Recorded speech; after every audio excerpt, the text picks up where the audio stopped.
Hi there, friends. I'm Vasco. I'm part of the team behind the first global Scrum Master Summit.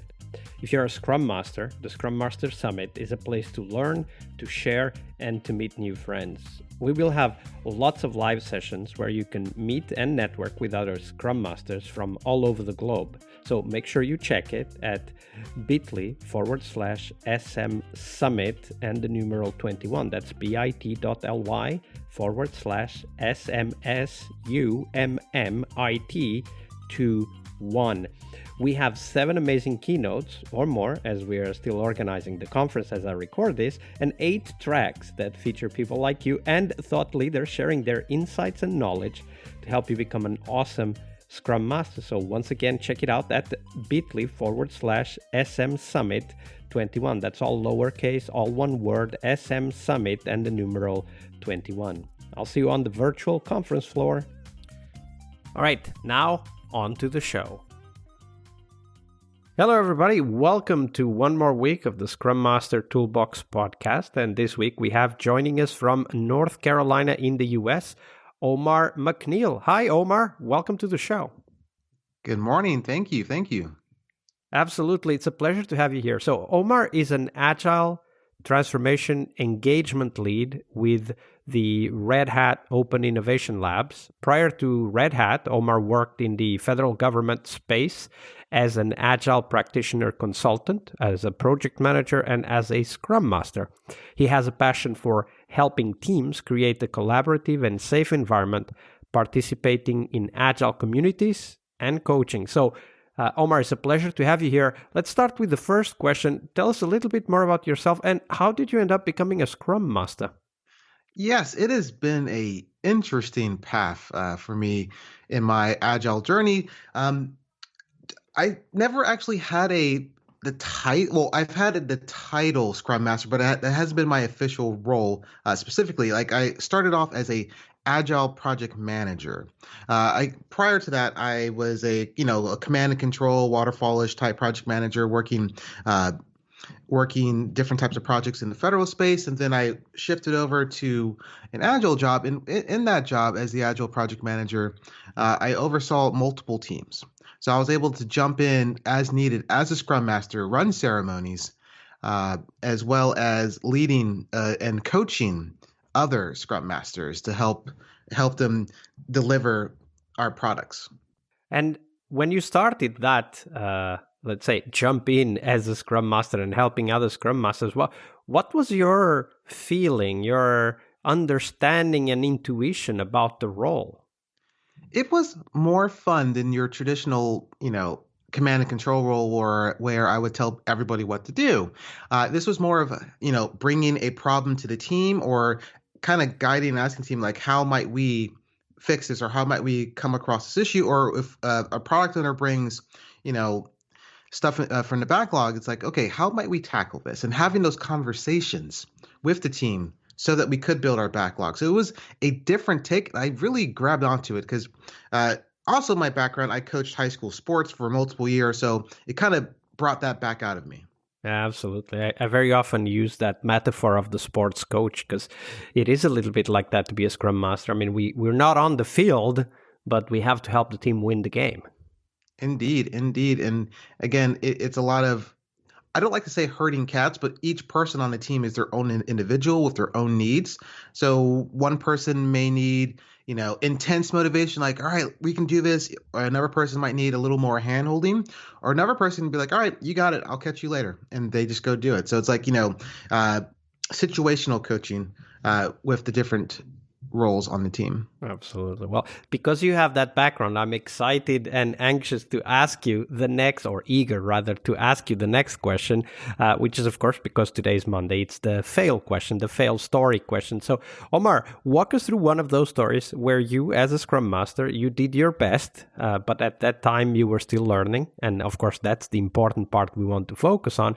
And what you knew at the time wasn't enough to succeed as a Scrum Master. So tell us that story. We'll dive into the takeaways and the learnings and the insights later on, but walk us through that story. Yes, early in my career, my Agile career, I was not able to fully protect the team from a command and control federal manager. So we had my directly manager was in the federal space was my superior, and he would constantly come in and kind of jump in our meetings and say, "Well, the team needs to do this, needs to do this," and kind of squash that team feeling, and just kind of, was more command control, telling us what to do and everything, versus letting the team, figure out how they're going to do that, and everything like that. What I lacked was the courage to protect the team, because as the Scrum Master, one of the biggest roles we have to play is protecting the team and filtering them from outside interference or conflict and stuff like that. So I learned that the hard way, at a retrospective, the team was like, we feel discouraged.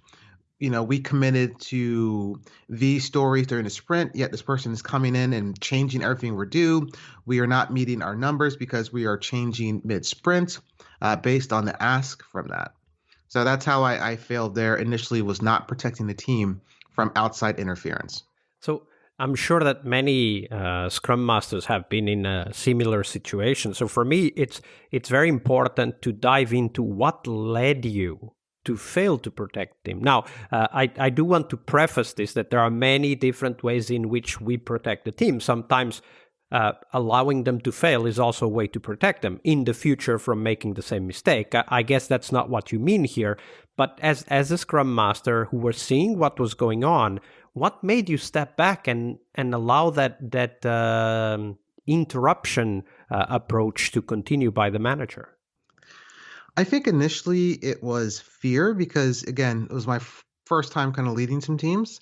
And it was more of not knowing the power of no and how to uh, respectfully speak there's I think there's a book, How to Manage Your Manager, how to respectfully, have a conversation like, hey, this is a new thing that we're trying, because again, he was new to Agile as well and was still used to the command and control world versus, letting the team be autonomous. So it took me a while. I actually talked to another Agile coach, and they explained, like, try it this way, have that conversation, have that crucial conversation with your manager. So I had to do that. But I think initially it was just the fear of, first time going through with a team, and that was my supervisor. So didn't want to rock the boat initially, but I had to learn, one, courage, and then two, how to respectfully say no. And how did you do it, though? I mean, I can imagine that even though you got that advice, you must have felt a bit anxious about having that conversation. How did you prepare for it? I went through a couple of training documents, as well as there was a video I watched on how to speak to managers and stuff. So I kind of took that insight and was very respectful and kind of showed the why, not just say, well, we need to do this without explanation. So I had to explain the benefits of what we were doing with let the team be autonomous, creating trust and letting us do our job following the Agile principles. So I explained that, and he was a little leery at first, but then I said, hey, let's do an experiment. Let us show you. We want you to step back. I know that I wanted you to step back for, a sprint or two, and let us show you how we would do this, and then show the outcomes of the experiment. The experiment happened. Everything was good. We got everything done. His focus initially was like, hey, velocity. But was like, I pushed back and said, let's focus on the outcomes. Did we achieve our goal for the sprint? Which we did.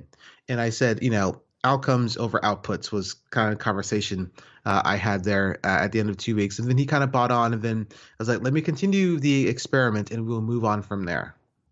Absolutely. And this, I think, is a great example, a great story about how engaging people in the process is so much easier than try to push back, right? What you said, have that conversation. And then even if there's some resistance, we can always say, hey, how about if we do like 1 week experiment or 1 sprint experiment or a 2 sprint experiment? And you're kept, abreast of everything that's going on all the time anyway, so that you can be sure that things are getting better. Correct. And you can always tune and adapt. And that's what I said, is that we can always tweak it, try different things. Maybe if you want to pop in during our sprint planning or maybe during our backlog refinement, speaking with the product owner, like, from our side, here's some of the concerns we have, and then the team can then take it in, get it prioritized, and we can work it. Yeah, absolutely. That's a great story. Thank you for sharing that with us, Omar. You're welcome. Monday is about what we learn from our obstacles and our failures. But tomorrow is Team Tuesday here on the Scrum Master Toolbox podcast. We explore teams and their journeys, the habits they develop that threaten their performance, how each of our guests helped their teams evolve, and the one key lesson they learned from that experience. We really hope you liked our show. And if you did, why not rate this podcast on Stitcher or iTunes? Share this podcast and let other Scrum Masters know about this valuable resource for their work. Remember that sharing is caring.